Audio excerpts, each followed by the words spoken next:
나 요한은 너희의 형제요 예수의 환난과 나라와 참음에 동참한 자라. 하나님의 말씀과 예수를 증언하였으므로 말미암아 밤보라 하는 섬에 있었더니 주의 날에 내가 성령의 감동이 되어 내 뒤에서 나는 나팔 소리 같은 큰 음성을 들으니 이르되 내가 보는 것을 두루마리에 써서 에베소, 서머나, 버가모, 도아디라, 사데, 빌라델피아, 라오디게아 등 7 교회에 보내라 하시기로 몸을 돌이켜 나에게 말한 음성을 알아보려고 돌이킬 때에 7 금 촛대를 보았는데 촛대 사이에 인자 같은 이가 발에 끌리는 옷을 입고 가슴에 금띠를 띠고 그의 머리와 털의 희기가 흰 양털과 같고 눈 같으며 그의 눈은 불꽃 같고 그의 발은 풀무불에 단련한 빛난 주석 같고 그의 음성은 많은 물소리와 같으며 그의 오른손에 7 별이 있고 그의 입에서 좌우에 날성검이 나오고 그의 얼굴은 해가 힘있게 비치는 것 같더라. 내가 볼 때에 그의 발 앞에 엎드려져 죽은 자 같이 되매 그가 오른손을 내게 얹고 이르시되 두려워하지 말라. 나는 처음이요 마지막이니 곧 살아있는 자라. 내가 전에 죽었었노라. 볼지어다 이제 세세토록 살아있어 사망과 음부의 열쇠를 가졌노니 그러므로 내가 본 것과 지금 있는 일과 장차 될 일을 기록하라. 내가 본 것은 내 오른손의 7 별의 비밀과 또 7 금촛대라. 7 별은 7 교회의 사자요 7 촛대는 7 교회니라. 예수 그리스도의 승리가 우리의 인생과 아무 상관이 없다면 사실은 요한계시록이 의미가 없는 거겠죠. 또 다르게 이야기하면 우리는 그리스도인이 아닐 거예요. 그리스도인이라면 이 요한계시록을 읽을 때 예수 그리스도의 승리로 말미암아 내 인생에 어떠한 영향력이 미쳐져야 된다는 거죠. 성숙한 그리스도인일수록 더 많은 영향력이 미쳐질 수밖에 없는 거겠죠. 그런 의미에서 오늘 본문은 사도 요한이 우리에게 이 편지를 쓰게 된 동기를 이야기하고 있어요. 그러니까 시발점을 이야기하고 있는 거죠. 오늘 본문 9절을 보면 이렇게 얘기합니다. 나 요한은 너희의 형제요 예수의 환난과 나라와 참음에 동참한 자라 라고 얘기하고 있어요. 지금 사도 요한은 우리를 형제라고 부르고 있는 거죠. 이 요한계시록을 읽고 있는 7 교회만이 아니라 그 7 교회를 포함한 모든 성도들에게 사도 요한은 나의 형제요 라고 얘기해요. 근데 형제 된다라는 전제 조건이 있어요. 그것이 뭐냐면 예수 그리스도의 나라와 예수의 환난과 나라와 참음에 동참한 자라는 거. 사랑하는 성도 여러분, 우리는 어떻게 보면 종말론적인 삶, 사도 요한이 앞날을 보고 미래의 일을 보고 우리에게 이야기했던 것들을 우리는 완전하지 않지만 부분적으로 이미 경험한 자들이에요. 경험하고 있는 자들이에요. 그것을 우리는 종말론적인 삶, 마지막 때를 살아가는 삶이라고 하는 거죠. 그렇다면 우리는 고민해 봐야 될 것 같아요. 예수 그리스도의 환난을 나는 경험하고 있는가? 예수 그리스도의 나라를 나는 경험하고 있는가? 예수 그리스도의 참음을 내가 예수 그리스도의 인내를 내가 내 삶 속에서 경험하고 있는가? 성경은 우리에게 사도 요한은 우리에게 형제라 부르면서 그것들을 경험하고 있다고 단언하고 있다는 사실이죠. 이제 문제는 우리가 그것을 얼마만큼 인지하고 있느냐, 인식하고 있느냐, 경험하고 있느냐의 차이점은 있어요. 그러나 우리가 하나님의 자녀라고 부르는 그 순간서부터 여기에 초대받았다는 거죠. 우리는 단순히 세상의 복, 하나님 천국 가는 거 그것으로 끝난다고 생각하지만 여러분이 내가 예수님을 믿는다. 내가 예수 그리스도의 십자가의 보혈로 말미암아 내 죄가 사하여졌다라고 고백하는 순간 이게 함께 오는 거예요. 패키지로서.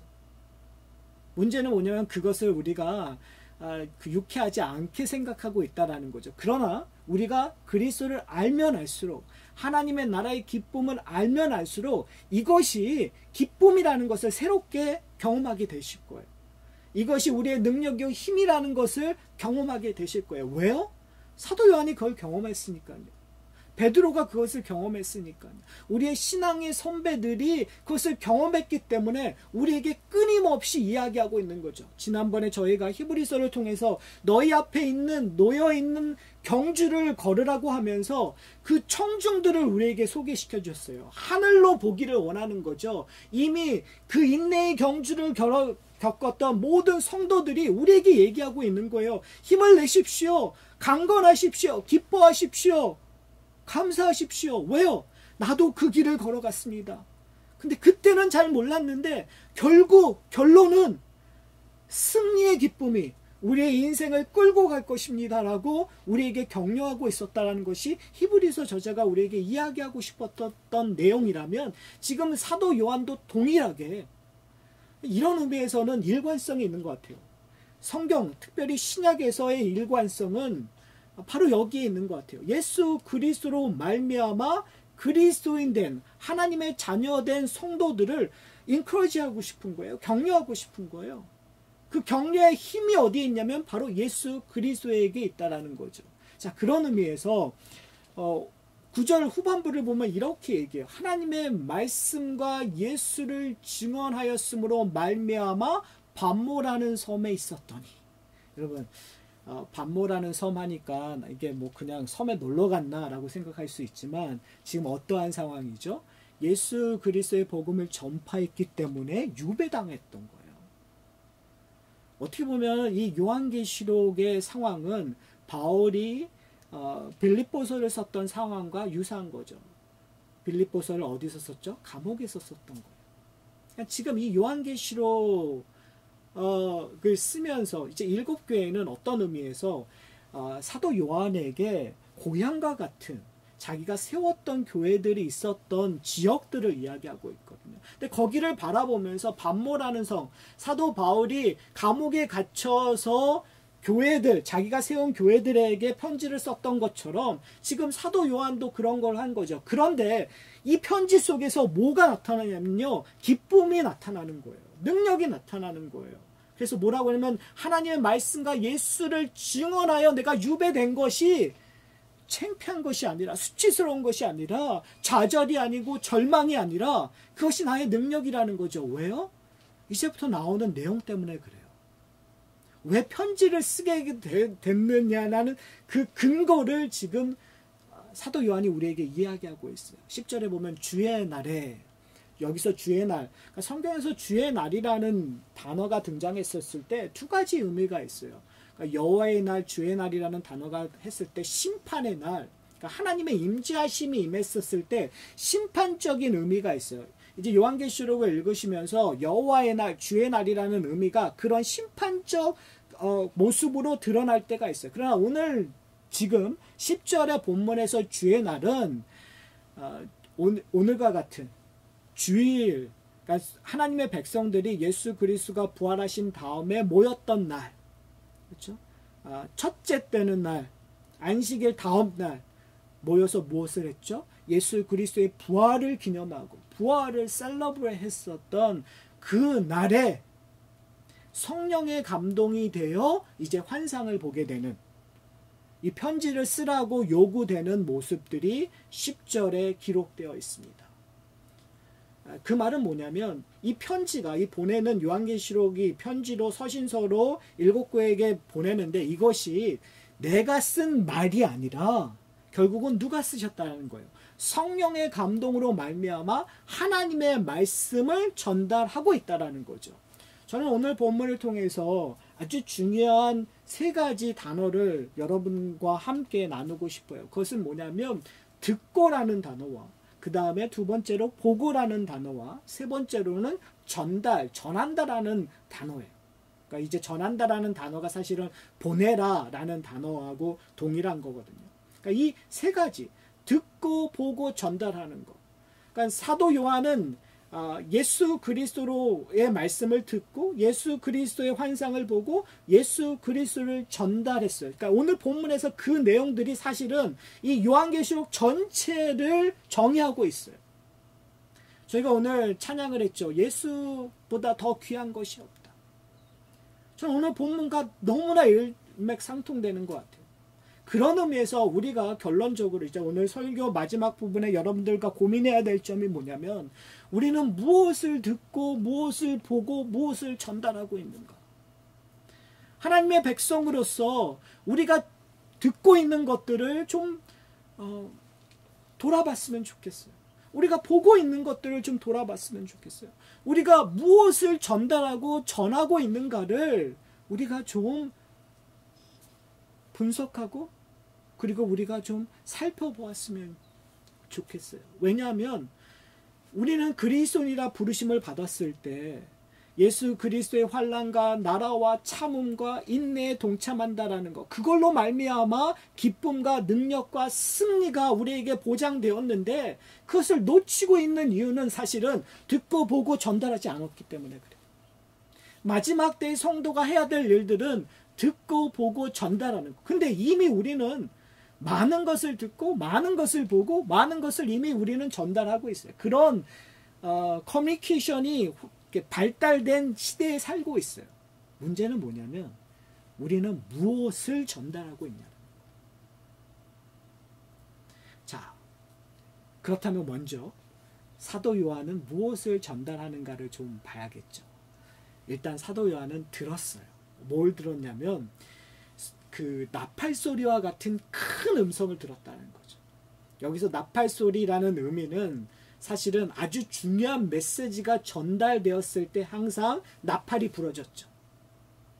그러니까 우리가 어떻게 보면은 지금 이 그 서신서에서 볼지어다라고 얘기했을 때 경고음이었던 것처럼 어텐션 하라고, 집중하십시오라고 얘기했던 것을 저희가 살펴봤잖아요. 그와 마찬가지로 여기서 나팔 소리와 같은 큰 음성이 들렸다는 것은 뭐냐면 너무너무 중요한 메시지가 전달되고 있다는 거죠. 그 메시지는 이제 후반부에 나와요. 그리고 나서 이제 그 목소리가 얘기하는 것이 뭐냐면, 내가 보는 것을 두루마리에 써서, 그러니까 편지로 써서 에베소, 서버나, 버가모, 두아디라, 사데, 빌라델피아, 라오디게아 7 교회에게 보내라고 요구하고 있어요. 그러니까 서아시아의 지역에 있는 교회죠. 근데 이 교회는 에베소서부터 시계 방향으로 이렇게 돌아가 있어요. 그러니까 이 서신서는 회람 서신서가 되는 거예요. 에베소 교회에서 읽고 그 다음에 서머나 교회로 돌고 이렇게 시계 방향으로 돌아서 회람되게끔. 우리는 그냥 이메일 한 통 하면 모든 사람에게 가지만 이 시대 때는 그렇지 않았었어요. 그렇죠? 그런 의미에서 저희가 봐야 되는 것이 있는데, 지금 이 말씀이 전달되어서 그 전달되어서 내용되는 것들이 뭐냐면, 그 다음에서부터 이제 12절서부터 보여지는 것이 이제 환상으로 보여지고 있는 거예요. 12절에 보면 이렇게 얘기하고 있어요. 몸을 돌이켜 나에게 말한 음성을 보게 하려고 라고 얘기하고 있어요. 그런데 뭘 보는 거죠? 그 7 금촛대를 보는 거예요. 그리고 7 금촛대 사이로 인자 같은 이가 있어요. 지금 처음으로 환상을 보는데 7 금촛대와 7 금촛대 사이로 인자 같은 이가 있는 거죠. 자, 그러면 이제 어려운 거죠. 이게 상징적으로 드러나니까. 이거 그럼 7 금촛대는 뭘까? 인자같이 있는 사람은 뭘까라고 우리는 할 수 있어요. 그런데 재밌게도 오늘 요한계시록에는 어렵기는 하지만 가끔 우리에게 정답을 이야기해줘요. 오늘 본문을 보시면요, 20절에 이렇게 기록되어 있어요. 내가 본 것은 내 오른손의 7 별의 비밀과 또 7 금촛대라. 그러니까 사도 요한이 본 것이 7 별과 7 금촛대라고 얘기해요. 그리고 나서 7 별은 7 교회의 사자요, 7 촛대는 7 교회라. 설명해 주죠. 답을 이미 가르쳐 주고 있는 거예요. 자, 그렇게 본다면 오늘 본문의 모습을 보면 이렇게 얘기해요. 12절에 나타오는 7 금촛대를 봤는데, 그건 뭘 보는 거죠? 7 교회를 보는 거와 똑같은 거예요. 근데 그 7 교회 사이로 누가 있는 거죠? 인자 같은 이가 있다고 얘기해요. 여러분, 지난주에 인자 같은 이 하면서 딱 떠올랐던 것이 뭐죠? 다니엘서에서 나타나고 있는 구름을 타고 오시는, 그걸 요한계시록에서 사도 요한도 얘기하고 있잖아요. 예수 그리스도가 구름과 함께 오셨다라고 얘기해요. 뭐죠? 하나님의 영광과 하나님의 거룩과 함께 오셨다라는 것. 예수 그리스도가 하나님 되심을 표현하고 있다라는 거죠. 그러니까 지금 뭘 보냐면, 지금 이 사도 요한이 무슨 환상을 보는데요. 이미 해석해주고 있는 건 있어요. 7초 때는 뭐라고요? 7교회라. 그리고 나서 인자 같은 이라고 지금 사도 요한이 얘기하고 있는 거예요. 그럼 인자 같은 이라는 그 말 속에 우리는 뭘 찾을 수 있냐면, 구약에 예언되었던, 다니엘서에서 예언되었던, 그리고 에스겔서라든지 이사에서 예언되었던 인자 같은 이가 연상되는 거죠. 그러니까 결국은 뭘 얘기하는 거예요? 메시아가 7교회를 이렇게 두루 다니고 있다라는 것을 얘기하고 있는 거예요. 근데 이미 사도 요한은 이 메시아가 누구임을 우리에게 얘기해 줬어요.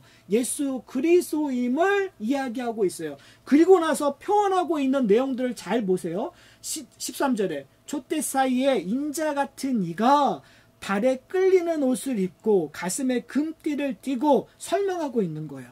그 머리와 털의 희기가 흰 양털과 같고 눈 같으며, 그의 눈은 불꽃 같고, 그의 발은 풀무에 단련된 빛난 주석과 같고, 그의 음성은 많은 물소리와 같으며, 그의 오른손에 7별이 있고, 그 입에서 좌우에 날성검이 나오고, 그의 얼굴은 해가 힘있게 비치는 것과 같더라. 이 내용들은 앞으로 있을 7교회 때 다 나와요. 그러니까 이 내용들은 그때 조금 더 구체적으로 살펴보기로 하고요. 그렇지만 여기서 내용들은 지금 사도 요한이 환상을 보고 그것을 설명하고 있어요. 근데 그 설명하는 내용들이 다 누구와 연관되는 거예요? 예수 그리스도와 연관되는 거예요. 그렇다면 뭘 보여주고 싶으냐면, 아주 간단하게 얘기하면, 저희가 너무나 감사한 게 최근에 저희가 출애굽기를 성경 공부하고 있잖아요. 출애굽기 성경 공부하면서 제사장의 옷에 관한 내용들이 나와요. 근데 오늘 본문을 보면은 제사장의 인자 같은 이가 발에 끌리는 옷을 입고 가슴에 금띠를 띠고, 이 모습은 제사장의 옷을 입는 겉옷과 에봇을 이야기하고 있는, 에봇의 띠를 이야기하고 있는 모습이 보여진단 말이에요. 그러니까 지금 의도적으로 예수 그리스도가 어떤 역할을 하고 있냐를 보여주고 있냐면, 대제사장적인 역할을 하고 있다라는 거. 이게 왜 중요할까요? 어려우시죠? 근데 뭐 어려워도 할 수 없어요. 제가 이렇게밖에 설명을 못 드려요. 근데 중요한 건, 우리가 결과론적으로 얘기하면, 지금 이 인자 같은 이가 어디에 서 있다고요? 7촛대에 있어요. 이 촛대 사이로 서 있다라는 말은 7촛대를 이렇게 왔다 갔다 하시면서 뭐 하는 거예요? 뭘 하시겠다는 거예요? 대제사장적 역할을 하시겠다는 얘기예요. 이것이 교회에게, 성도들에게 뭐가 되는 거죠? 기쁨이 되고 승리가 되고 능력이 되는 거죠. 왜요? 우리의 죄를 누가 하나님 앞에 나아가서 속죄하게 해주시니까요. 예수 그리스도가 속죄해 주시니까. 예수 그리스도가 우리의 대제사장이 된다는 것이 얼마나. 그래서 14절에 뭐라고 얘기해요? 그의 머리와 털의 희기가 흰 양털과 같고, 뭘 얘기하는 거죠? 눈과 같으며 라는 표현들. 예수 그리스도가 대제사장이신데 그에게는 죄가 있어요, 없어요? 없다라는 거예요. 죄가 없으신 예수 그리스도가, 하나님의 의를 완성시키신 예수 그리스도가 우리의 대제사장이 되기 때문에 우리의 죄사함은 어떻게 해요? 개런티 된다는 거예요. 우리의 죄가 아무리 반터라도, 주홍빛 같더라도 어떻게 된다고요? 예수 그리스도의 피로 말미암아 양털과 같이, 눈과 같이 희어지리라. 아멘. 그쵸? 이게 우리의 이게 우리의 능력의 이야기란 말이에요. 여러분, 이것 때문에 여러분 이 말씀을 듣고 계십니까? 여러분 이것을 보고 계십니까? 여러분 이것을 전달하고 계십니까? 우리가 질문해야 될 것은 뭐냐면 이 하사나 교회가 예수 그리스도의 대제사장 되셔서 이루어주시는 그 말씀을 듣고 있냐라는 거예요.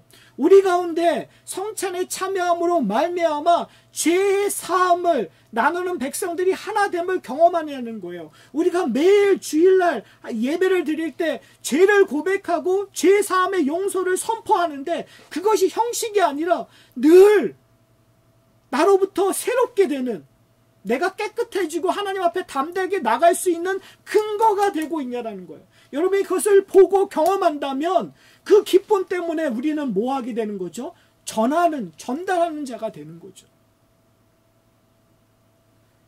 그 예수님께서 눈은 불꽃 같고 그의 발은 풀무에 단련된 빛난 주석과 같고 그 음성은 많은 물소리와 같으며 뭐예요? 예수 그리스도의 권위를 얘기하고 있는 거죠. 예수 그리스도의 능력을 얘기하고 계시는 거예요. 그가 단순히 대제사장 되시는 것뿐만이 아니라 우리의 왕으로서 이 세상을 다스리는, 하나님의 나라를 다스리는 자로서, 승리자로서 지금 예수님이 계신다는 것을 우리에게 이야기하고 있는 거예요.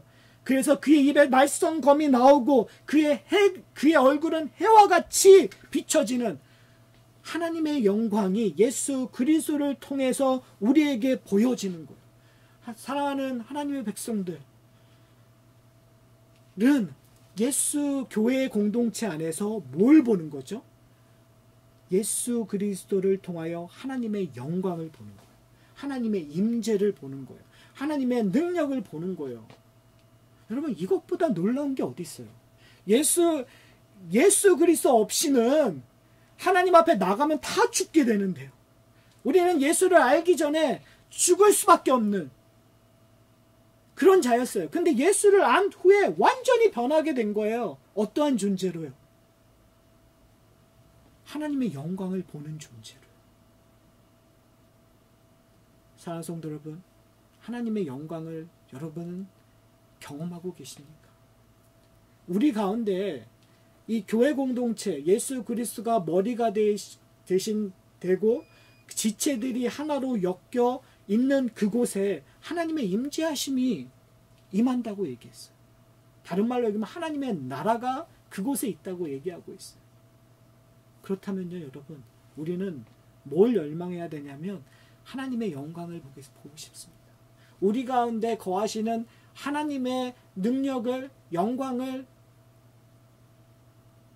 임재를 경험하기를 소원하셔야 돼요. 예배를 통해서, 우리의 친교를 통해서. 과연 우리는 그것을 듣고 보고 전하고 있습니까? 저는 요한계시록을 통해서 그런 일들이 일어났으면 좋겠어요.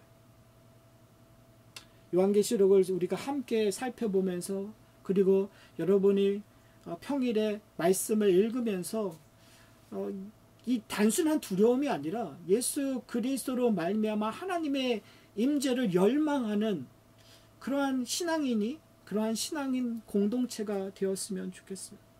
17절에 보면 이게 처음의 리액션, 처음의 반응을 이렇게 설명해요. 내가 볼 때 어떻게, 뭘 본 거예요?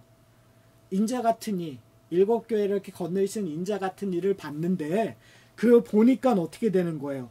그의 발 앞에 엎드려져 뭐와 같이 되었다고요? 죽은 자와 같이 되었다. 이게 무슨 말이죠?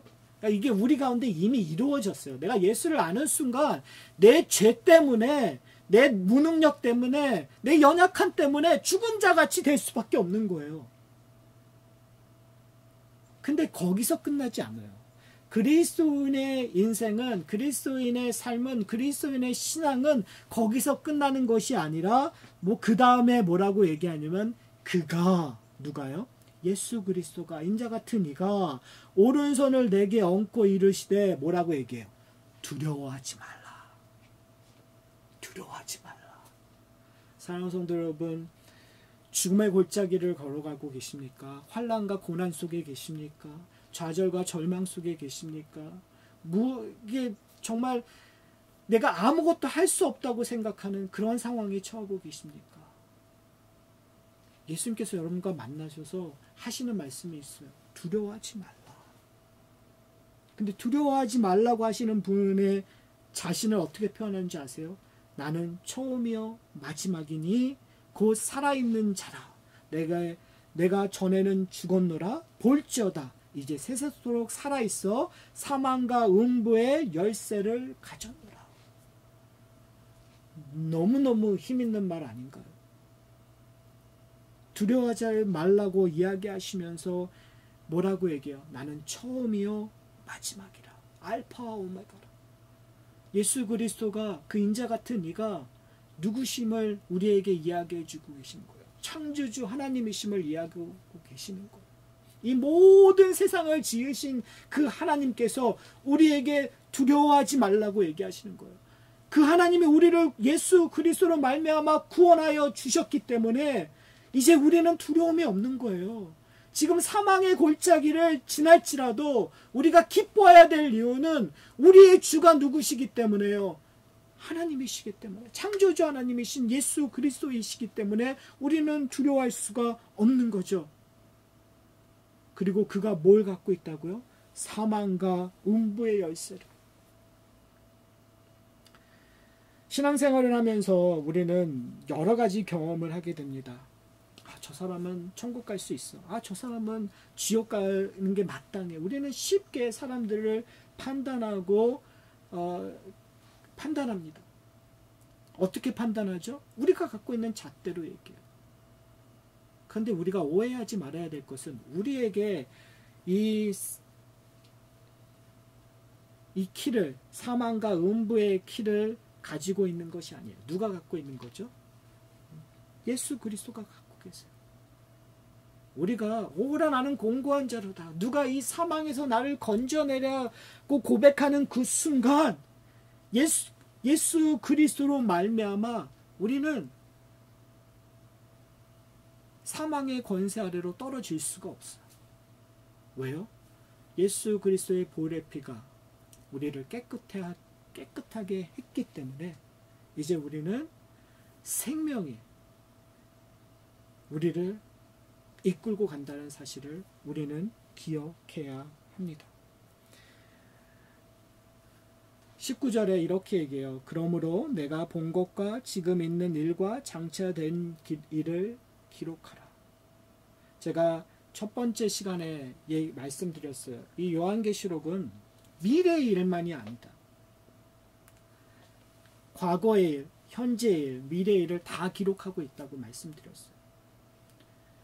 지금 사도 요한이 쓰고 있던 시점에서 우리는 미래에 살고 있어요.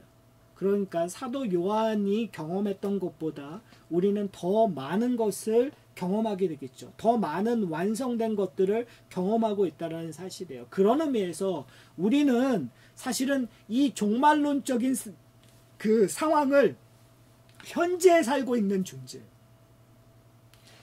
더 많이 현재성이 있다는 거죠. 이 요한계시록에 되고 있는 이야기들이 단순히 미래에 일어날 것이 아니라 지금 현재에 일어날 것이기 때문에 우리에게는 이 요한계시록이 너무너무 소중해요. 왜요? 승리할 수 있는 키를, 승리할 수 있는 도구를, 승리할 수 있는 능력을 주고 있기 때문에요. 그렇기 때문에 우리가 해야 될 일이 뭔지 아세요? 들어야 돼요. 하나님의 말씀을 들어야 돼요. 요한계시록에서 사도 요한이 들었던 그 내용들을 들으셔야 돼요. 우리는 봐야 돼요. 어떻게 보는 거죠? 사도 요한의 눈으로 보는 거예요. 그 눈으로 본 것이 내 삶 속에서 다시 보게끔 되는 거죠. 재해석되는 거죠. 그래서 내 삶을 단순히 내가 이렇게 어려워졌다라는 것만으로 보는 것이 아니라 사도 요한이 우리에게 요한계시록에는 안경을 끼게 하셔서 그 안경, 요한계시록이라는 안경, 즉 성령의 눈으로 내 환경과 상황을 보게끔 되는 거예요, 여러분. 세상 사람과 다른 이유는 여기에 있어요, 여러분. 세상 사람은 자신의 눈으로 세상을 봐요. 자신의 잣대로 세상을 판단해요. 그러나 성도들은 하나님의 눈으로 예수 그리스도의 완성된 안경으로 이 세상을 보는 거죠. 그때 우리에게 뭘 깨닫게 되는 거죠. 아, 우리는 승리한 삶을 가지고 있구나. 그러니까 내가 이 환난과 고난을 당연히 이길 수 있구나. 아, 그러면 내가 인내해야 되는구나. 아, 그러면 이것을 그냥 단순히 좌절과 절망으로 가는 것이 아니라 인내와 기쁨과 영광으로 끌고 가기 위해서는 내가 무엇을 붙잡아야 되는가? 내가 이것을 붙잡기 위해서 무엇을 해야 되는가를 끊임없이 강구하고 기도하고 나누는 것이 이 신앙 공동체가 해야 될 일이라는 것을 이야기하고 있어요. 사랑하는 성도 여러분, 우리는 어쩌면 7별과 같은 존재예요. 이게 7교회의 사자라는 의미가 단순히 천사라든지 이런 의미가 아니라 여기서의 사자는 메신저라는 개념으로 확대를 하게 된다면 그거는 하나님의 백성들로 확대 해석할 수도 있을 것 같아요. 예수 그리스도가 우리를 훈련시켜서 우리를 메신저로 보내실 거란 말이에요. 우리는 보냄을 받은 자가 되었단 말이에요. 그렇다면 우리가 보냄을 받기 위해서는 뭘 알아야 되냐면 보내신 자의 의중을 알아야 되는 거예요. 보내신 자가 우리에게 요구되는 것을 알아야 제대로 전달할 수 있는 거죠. 내가 본 천국을 얘기하는 것이 아니라 여러분, 내가 본 하나님의 나라를 얘기하는 것이 아니라 예수 그리스도가 우리에게 주어진, 예수 그리스도가 약속하신, 예수 그리스도로 말미암아 이루어질 그것을 우리가 보고 내 말을 전하는 것이 아니라 그리스도의 말을 전하는 공동체가 되어야 돼요. 성도들이라 합니다. 사랑하는 성도 여러분, 이제 설교를 마치려고 합니다. 저희가 고민해야 될 것이 있어요. 이렇게 언뜻 보면 오늘 본문도 어려워요. 그러나 오늘 본문의 핵심은 뭐냐면 7교회, 즉 모든 교회를 돌보고 계시는 분이 계신다는 거예요. 그분이 누구세요? 예수 그리스도예요. 근데 그 예수 그리스도가 무슨 일을 하시냐면 대제사장적 역할을 하고 계신다라는 거죠. 대제사장적 역할을 한다라는 것은 뭐냐면 우리를 어깨에 메고 우리를 가슴에 품고 하나님 앞에 나가 하나님이 주시는 모든 기쁨과 능력과 복을 우리로 하여금 누리게 하신다라는 거예요. 여러분, 이게 맞아 머리로는 이해하지만 어떤 상황에서요? 사도 요한은 반모라는 섬에 유배되어 있는 상황에서 이 이야기를 하는 거고요. 7교회는 환난과 고난과 어려움 속에서 유혹 속에서 이 이야기를 듣는 거예요, 여러분. 그 이야기를 들었을 때 그냥 흘러 지나쳐가는 이야기가 아니라요. 이것이 내 영혼을 깨우는 일이 되는 거죠. 이것이 내게 생명이 얼마나, 영생이 얼마나 중요한 것인지를 다시 한번 인식하고 하나님이 원하시는 일들로 살아가게끔 끌고 가는 거라는 거죠. 그래서요, 사랑하는 성도 여러분, 우리가 해야 될 것은 뭐냐면 열심히 주의 말씀을 들어야 돼요. 그리고 사도 요한이 우리에게 보여주는 것들, 보는 거죠. 근데 그 일들이 이미 이 땅에 지금 이루어진 것들이 있어요. 여러분의 인생 속에서 이루어진 일들이 있다란 말이에요. 예수를 알기 전에 여러분의 모습과 지금 여러분의 모습이 엄청 달라졌다는 거 여러분 아십니까? 내가 예수를 알기 시작했을 때와 지금 나의 모습이 엄청 달라졌다는 거 여러분 알고 계십니까? 여러분 눈에는 별로 안 변했고 별로 차이가 없는 것처럼 느껴질 수 있어도 하나님께서 여러분의 인생을 끌고 가신단 말이에요. 그렇기 때문에 우리가 해야 될 것은 뭐냐면 내게 경험한 것들, 내게 예수님께서 이야기하신 일들을 그냥 나만 갖고 있는 것이 아니라 이제 전달해야 돼요. 여러 가지 형태로 전달할 수 있겠죠. 고민하셨으면 좋겠어요. 그리고 시도하셨으면 좋겠어요. 함께 나누는 일들에 참여하셨으면 좋겠어요. 여러 가지 방식이 있어요. 어떤 방식만이 정답은 아닐 거예요. 중요한 것은 내가 할 수 있는, 지금 내 상황에서 할 수 있는 최대한의 일들을 하는 거예요. 왜요? 주신 은혜가 감사해서요. 내가 보고 느끼는 거, 두려워하지 말라는 그 말 한마디가 내 인생을 끌고 가기 때문에 환난 속에서 내 등에 서 계시는, 내 등 뒤에 서 계셔서 나를 토닥토닥거리는 예수 그리스도를 경험했기 때문에 아무도 날 알아주지 않는 그런 광야에서 나의 이름을 불러주시는 예수 그리스도 때문에 내가 오늘 그것을 나누는 거죠. 그것을 전달하는 거죠.